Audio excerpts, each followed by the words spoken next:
Display के लिए show dot P H P आपने एक फाइल बना लेनी है और इसी तरीके के साथ जिस तरीके से हमने काम किया पी एच पी लें, सबसे पहले डाटाबेस हमेशा फिर इधर कनेक्ट करनी पड़ेगी।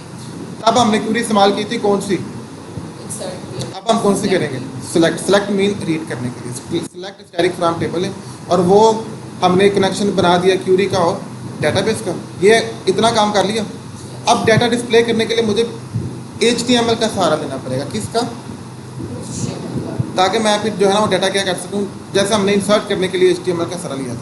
तो अगेन देखिए, अगेन वही HTML का सहारा का टैग लगा दिया। कंटेनर रो आपको पता है वो। अब यहाँ पे जो है ना फंक्शन इस्तेमाल होता है MySQL fetch association, MySQL fetch, और इसमें हमने जो आर्गूमेंट पास किया ना डॉलर रिजल्ट वाला, वो ये नाम, ये जो अरे होगी ये हमारा डाटा क्या कर रही होगी, बेसिकली फैच करेगी। और ये मैंने वाइल लूप क्यों लिया, कौन बताएगा? यहाँ पे हमने वाइल लूप ली हुई है। वाइल लूप तब तक चलेगी जब तक इस अरे में डाटा होगा। जैसे ही अरे ख़त्म हो जाएगी, यानी कि एक रो का डाटा तुमने मैंने शो करवाना, मैंने हर रो का डाटा लेना है, तो इको, ठीक है, डॉलर डाटा, चूँकि मैंने अरे से जो डाटा लिया था वो किस वेरिएबल में दिया था, डाटा में। और मैंने यहाँ पे क्या मेंशन किया, कॉलम में।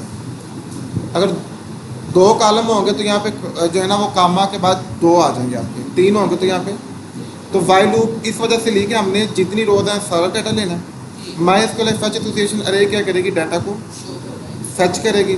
और ये मैंने इको के साथ उसको क्या कर दिया, ब्रेक लगा दी कि एक रो के बाद दूसरी रो में क्या हो, ब्रेक हो। ठीक, यहाँ तक बात समझ आती है इस कोड की। एक चीज़ यहाँ पे नहीं है, क्या भला,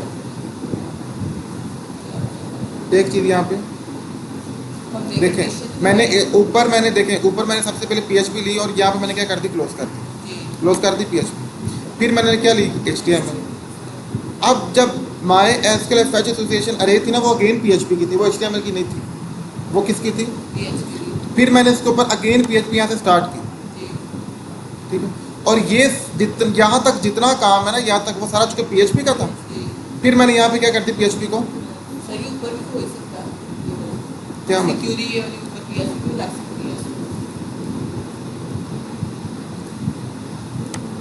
है, समझदार वैसे आप, इनकी बात मान के देख लें।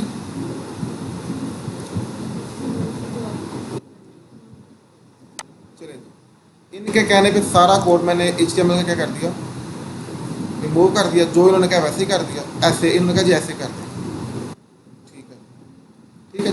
अब देखिए ये कोड से मरा था सबको, सबसे पहले MySQL डाटाबेस कनेक्शन की, फिर सिलेक्ट लगाई, फिर वाइल लूप इसलिए लगाई ताकि सारी रोज आ जाए। MySQL फैच एसोसिएशन क्या करेगी, डाटा फैच करेगी, और इको मैंने डाटा को यहाँ पे क्या कर दिया, डिस्प्ले कर दिया। चला के देखते हैं कि शो का फंक्शन चलता भी है कि नहीं चलता।